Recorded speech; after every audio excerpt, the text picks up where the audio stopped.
Hi guys, welcome back to our YouTube channel. So in this video tutorial, I'm going to show you on how to find someone on Instagram by phone number. So the first thing that you'll need to do is to open your Instagram application and then click on your profile picture at the bottom right corner of your screen. Then click on the three horizontal lines at the top right corner of your screen and then select settings and privacy. Now select the account center and then click on your information and permissions.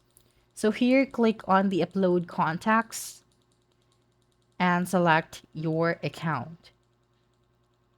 Okay, now make sure that you have toggle the switch on so that you'll be able to sync and securely store your contacts to help you connect with people you know on Instagram.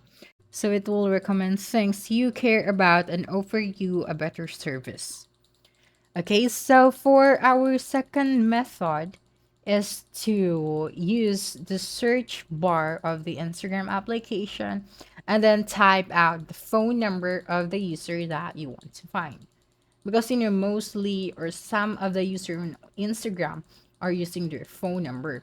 So if you type out their name at the search bar, you would be able to see their profile on Instagram. So that's it. Don't forget to subscribe to our YouTube channel for more video tutorials in the future. Bye bye.